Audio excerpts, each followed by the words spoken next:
The Electoral College has been a pivotal part of voting in the United States for years. But is it really necessary?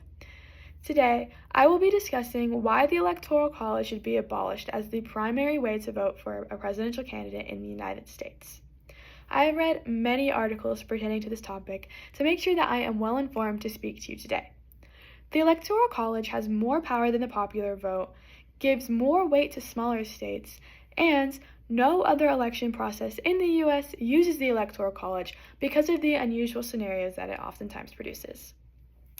One of the main reasons that the Electoral College should be abolished is because it takes away the power of the popular vote. Presidential candidates are typically more focused on states with lots of electoral votes instead of the population as a whole. In order to win an election in the United States, you need to have the majority of electoral votes. This means that if a presidential candidate is able to win over a state with lots of electoral votes, it makes their job a whole lot easier. According to Newman, places like Washington, D.C. have lots of people living and working there. This means that lots of people are voting in Washington, D.C.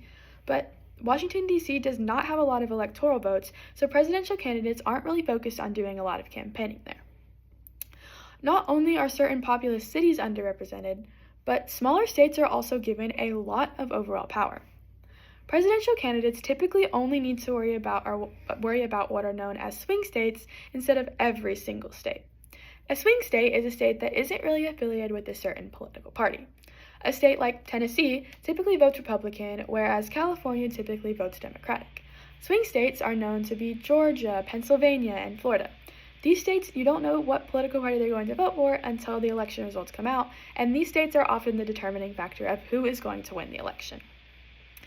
Many people are living in places like California and New York. They are very populous. But according to Britannica, swing states like Wyoming are what candidates are focused on simply because those states are considered swing states and are the deciding factor of the election. Not only that, but according to the conversation, the electoral votes aren't really divided proportionally. Electoral votes are made up so that each electoral vote represents a certain amount of people per state. This means that in one state, an electoral vote could represent 300,000 people, whereas in another, it could represent double or even triple that. This means that the electoral votes are disproportional and they aren't truly representing an exact amount of people per electoral vote. Because the Electoral College has so many issues, no other election process in the United States is using it. For example, in 2016, President Donald Trump didn't actually win the popular vote, but he was still elected president because of the Electoral College. He won the majority of electoral votes despite losing the popular vote. This caused lots of controversy among Americans. This was not the first time that this happened.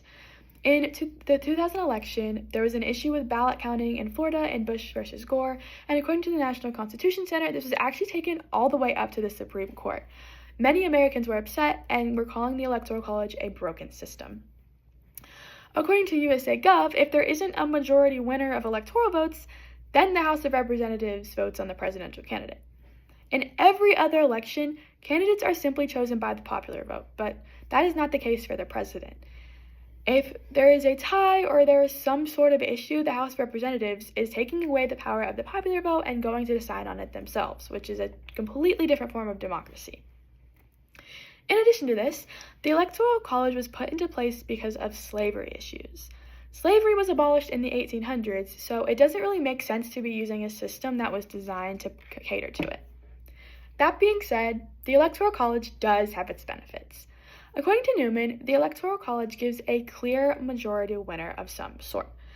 The winner of the presidential election is whoever has the most electoral votes. The most. If we just simply went by the popular vote, it would be very hard to have a majority winner. In the United States, there are two primary parties, the Republican Party and the Democratic Party. This is typically where the electoral votes go to. That being said, there are outside third parties that aren't typically talked about. This could lead to a situation where a presidential candidate only gets about 40% of the popular vote, but is still able to win and become the United States president. In addition, the Electoral College would be very hard to get rid of since it would mean changing the Constitution. In order to change the Constitution, you have to have 3/4 of states to agree to a change. And this would be very hard because many states are actually benefiting from the Electoral College, and they feel as if they're better represented through the Electoral College than they would be the popular vote. That being said, the Electoral College has proven to be a broken and needless system. The Electoral College has many flaws and is not an accurate representation of who the United States actually wants the president to be. The Electoral College gives more power to smaller states, swing states, and isn't actually used in any other election in the United States. Although mending the Constitution is a difficult task, the Electoral College is not necessary or really needing to be a part of the democracy in the United States, and it should be abolished as a whole to make sure the country's opinion is properly represented.